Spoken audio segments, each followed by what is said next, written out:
Hello there, and welcome to the premiere episode of the Buckeye Fever Podcast. My name is Dave Holmes. I will be your host all season long. Thank you so much for sampling the first episode with us, and I am well aware that in the world of podcasts and pizza places, you only get one shot.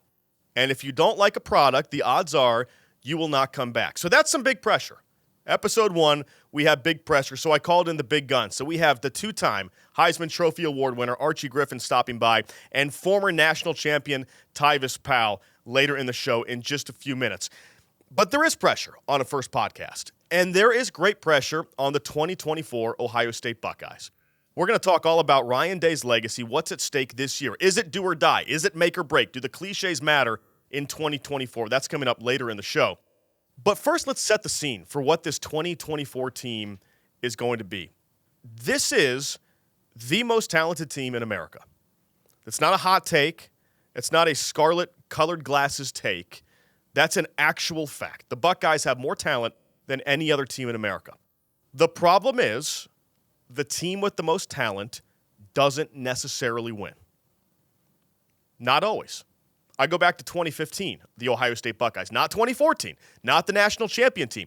2015, the team that produced a record 5 first-round draft picks. I think the 2015 team was better than the 2014 team. 2015 might have been the most talented Buckeye team we've ever seen. And it didn't matter because of a rainy, breezy day in the shoe when Michigan State came in and upset the Buckeyes. The most talented team doesn't always win. It also goes the other way. We go back to 2002. The Ohio State national champion team under Jim Tressel. There is no rational person on earth, even here in Franklin County, who could look me in the eye and say that the Buckeyes were more talented than the Miami Hurricanes. That Miami team is loaded with Hall of Famers, Pro Bowlers, and fringe NFL players. And yet, the Buckeyes won the national championship. The most talented team doesn't always win. And I've had our research department here at ABC6 look this up.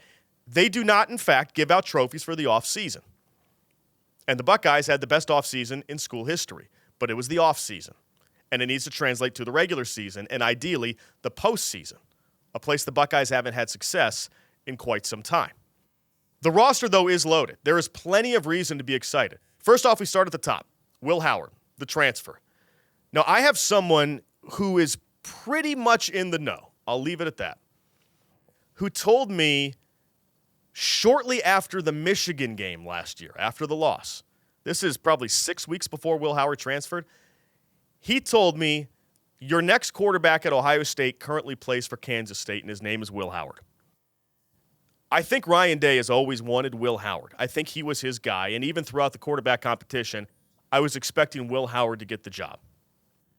Will Howard is the guy you call when you're about to enter the most pressure-packed season of your career, which Ryan Day is. He is a stopgap, solid veteran who can run. And Chip Kelly loves a solid veteran who can run. I think that's a match made in heaven. He's 237 pounds. And yet, Ohio State tells us that he can run 22 miles an hour. Will Howard can almost speed through a school zone at 237 pounds. He's a big body. He can run the football. I think he's the right guy, but he better be for this Buckeye team to be as good as they can be. They are the most talented team in America, but the most talented team doesn't always win it all. It's here, the new edition of the Football Fever 2024. This game is unreal. Check out these new features. It's not just game day stuff. It's a ton of fun loaded with all your favorite Buckeye traditions. It even has Dynasty mode. Now check out this team. The veteran quarterback surrounded by an all-star cast to break it all down. It's the only game you need this year. The Football Fever 2024. It's the perfect play. Saturday morning at 11 on ABC6.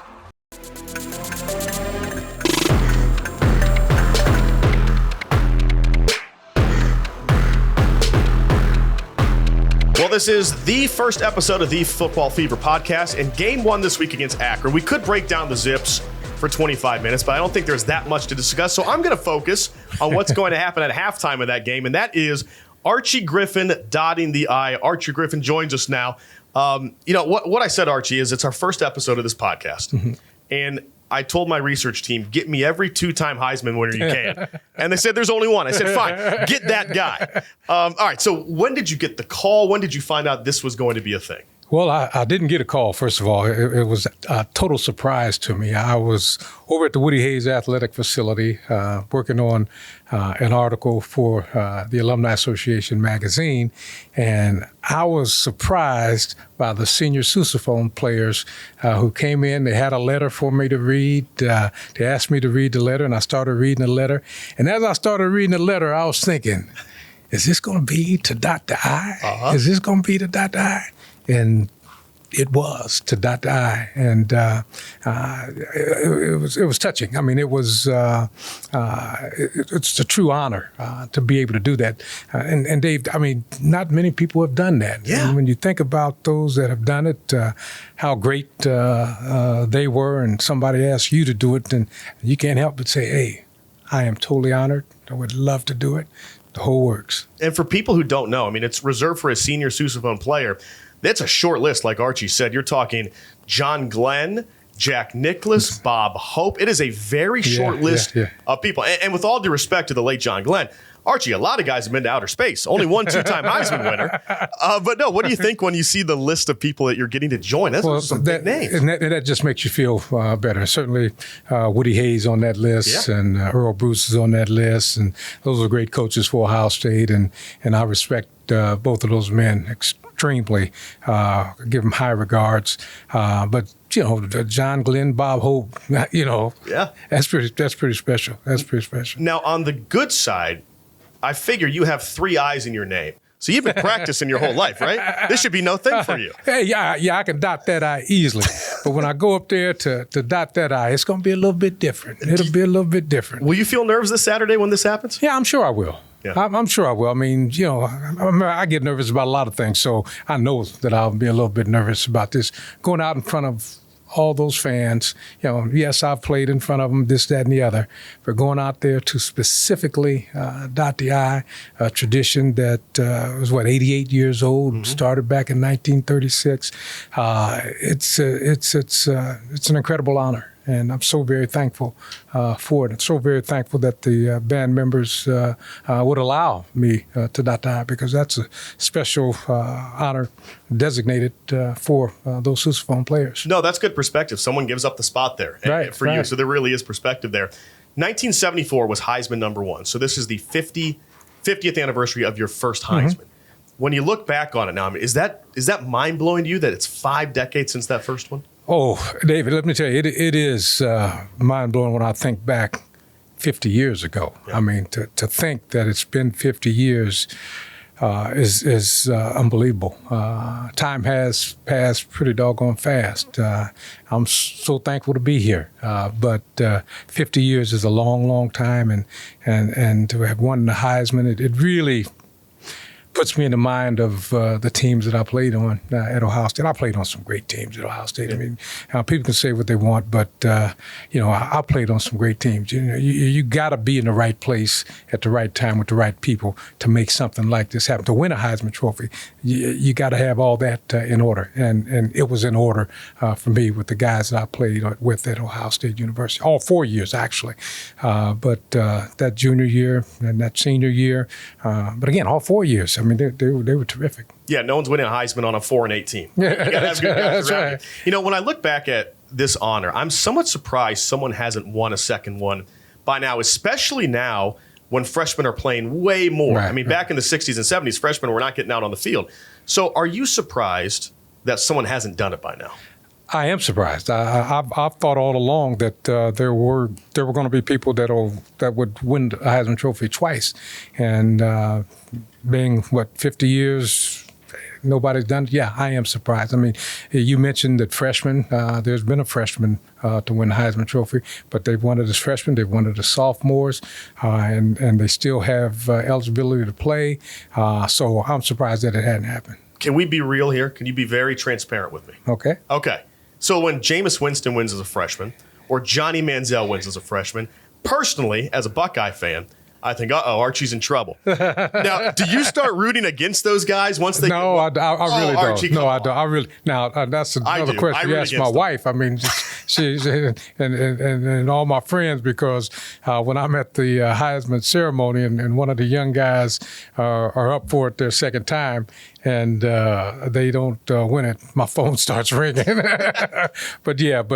I welcome. I mean, I've always believed that records are made to be broken. When I came to Ohio State and broke Ollie Klein's record that my freshman year,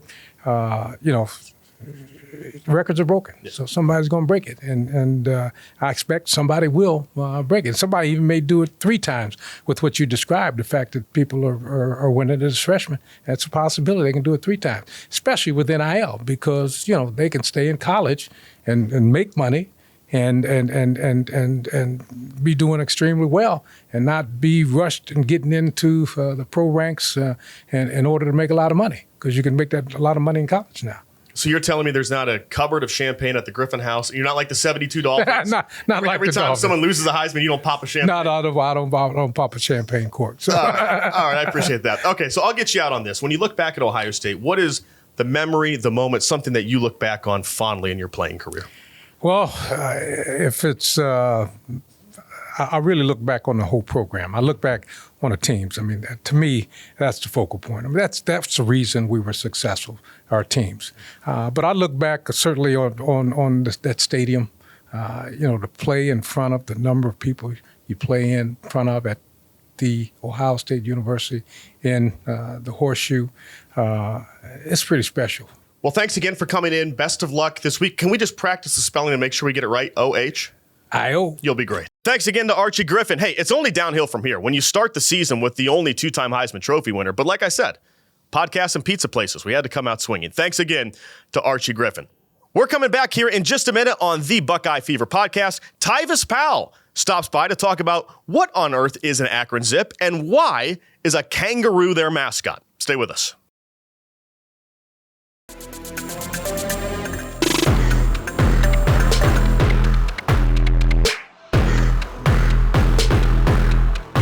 So at the top of the show, I talked a little bit about the pressure and how talent doesn't always equal results. And the Buckeyes have been on both sides of that. They have won national championships against teams that I think probably had more talent, and they have lost national championships to teams that they should have beaten. And I think that's the story of the 2024 Buckeyes. It is, can they live up to the hype, the great expectations? And a lot of that comes back to Ryan Day. And I know some people look at this as a make or break season with Ryan Day. To me, Ryan Day is one of the most difficult coaches to analyze in college football history, because the haters have a point and the fanboys have a point. And if you ask me to make a case for or against Ryan Day, you could do it.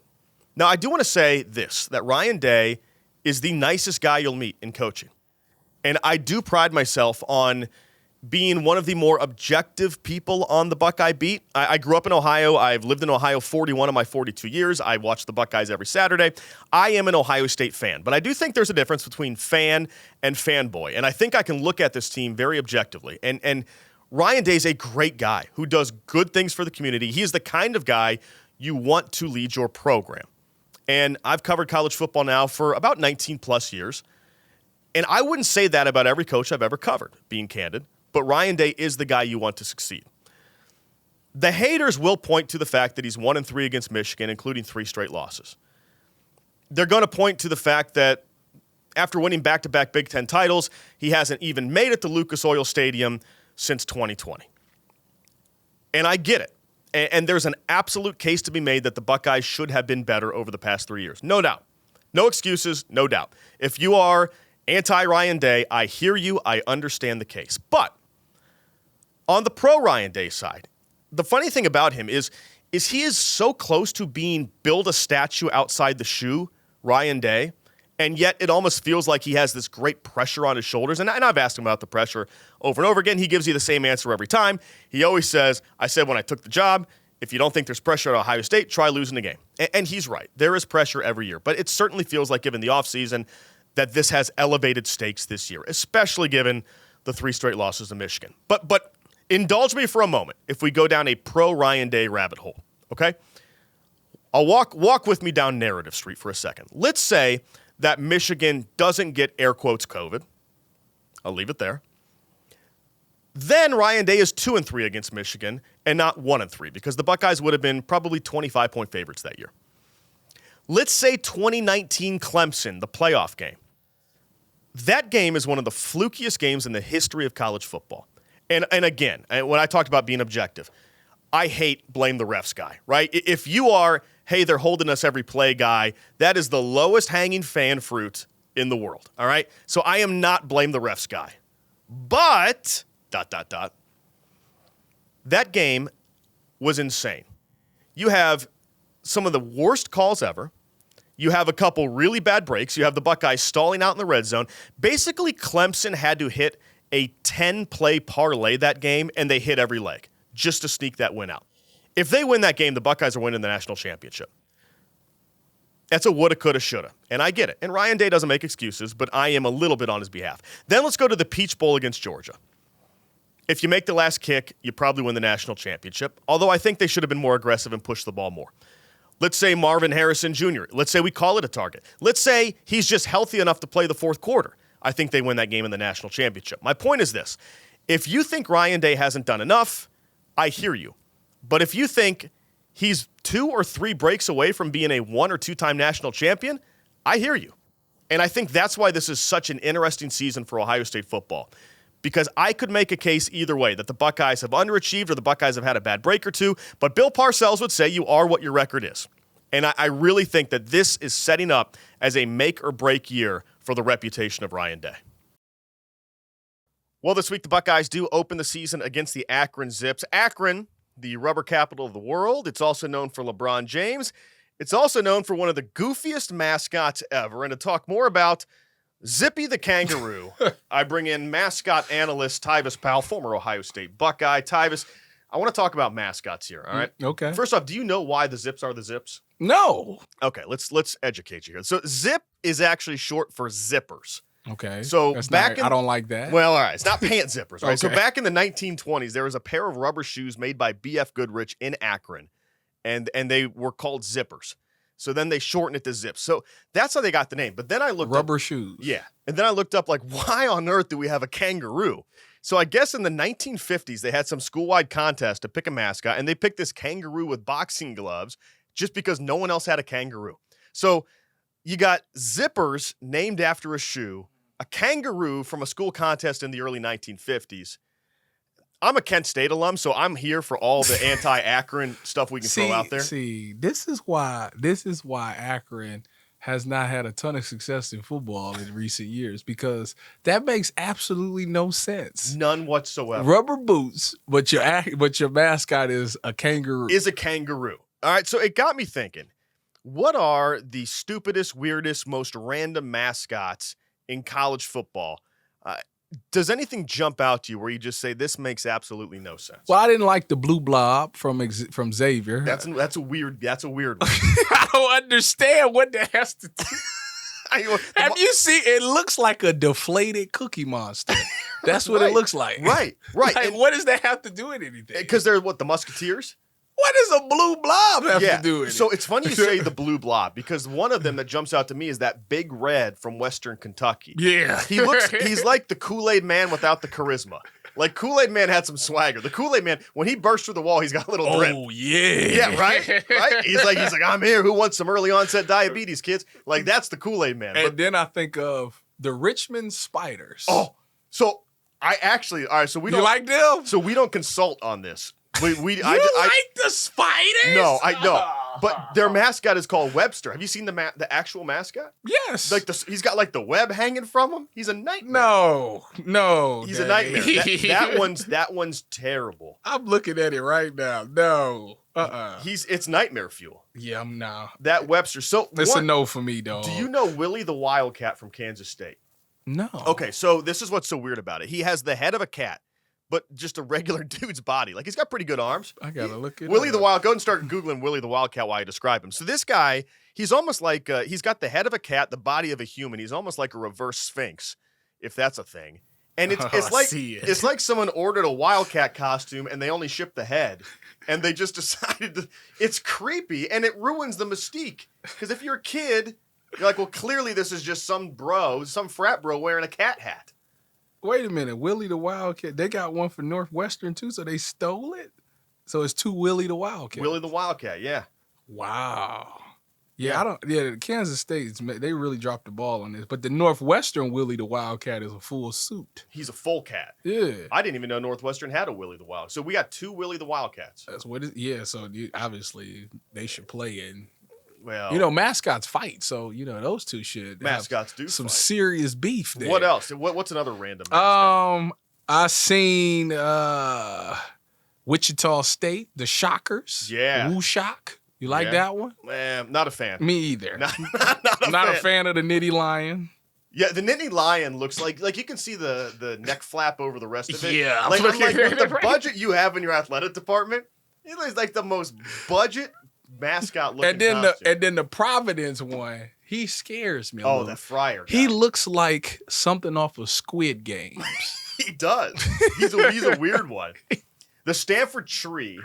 All right, so that one is now. Listen to me. That's ridiculous. It's ridiculous. They out of line. So they shouldn't even. Whoever approved of this needs to make no more decisions. So the Stanford Cardinal. All right, so they're the singular cardinal because they're not named after a bird. They're named after the color Stanford Cardinal. The tree, I guess, is the mascot of the band. Like the university doesn't officially acknowledge him as their mascot. I'm sure they don't, and I'm sure they should. I'm sure they should. So.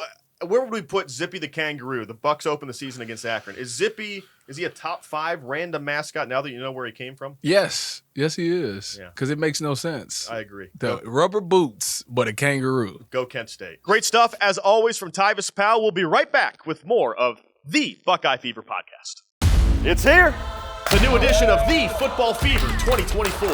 This game is unreal. Check out these new features. It's not just game day stuff. It's a ton of fun, loaded with all your favorite Buckeye traditions. It even has Dynasty mode. Whoa. Now check out this team. The veteran quarterback surrounded by an all-star cast to break it all down. It's the only game you need this year. The Football Fever 2024. It's the perfect play. Saturday morning at 11 on ABC 6.